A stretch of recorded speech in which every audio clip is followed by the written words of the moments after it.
अस्सलाम वालेकुम। په نننۍ ویډیو کې به زه تاسو ته ریویو کوم کرولا جی چې 2005 ماډل دی او 1500 سی سی پېټرول انجن کې دی. دا یې فرنټ ویو ده.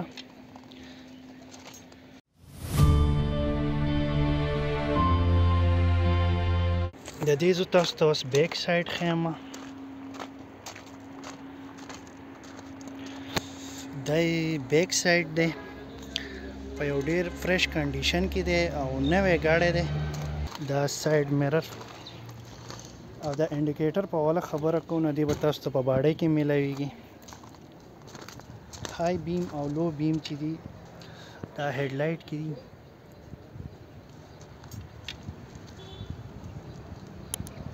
راځئ چې اوس د دې زه تاسو ته انټیریر وښیم. په انټیریر کې د دې څه دي.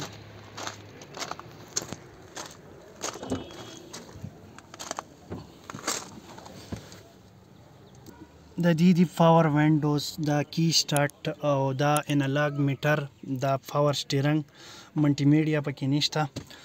په دې کې هوم سکرین نشته بلکې آډیو سیستم پکې شته او بلکې په دې کې اتوماتیک ګیر دی او هینډ بریک په تاسو ته په دې ځای کې میلاویږي او د دې فیبریک مینوال سیټس دي.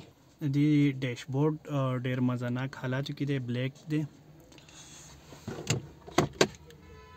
دا سویچ بورډ کافي سپیس دی پکې او په دې کې سنروپ نشته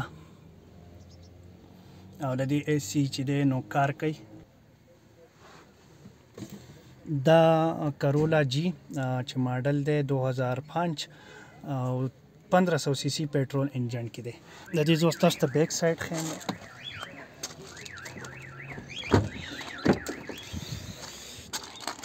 دا بیک سایډ دی.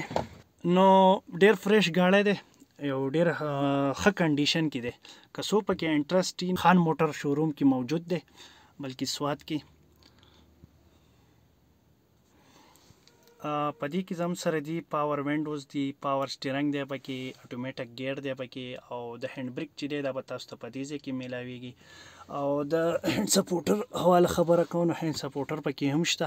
د دې اوس زه تاسو ته بوټ سیستم ښیم او بیا د بوټ سیستم نه تاسو ته زه د دې د انجن حالات وایم چې د دې په انجن کې څه دي او څنګه حالات دي د انجن.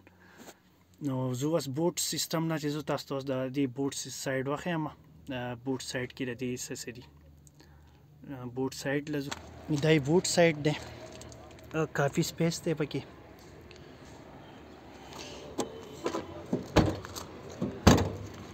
ګاډی په ډیر ښکلي کنډیشن کې دی، یو ډیر مزهناک کنډیشن کې دی.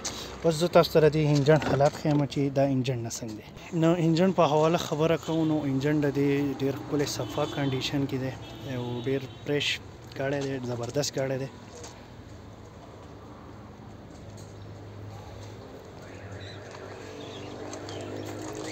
د ډیمانډ دپاره په دې سکرین باندې چې کوم نمبر راځي نو په دې رابطه وکړئ. د دې حواله چې څه ډیټیل دی به تاسو ته میلاو شي.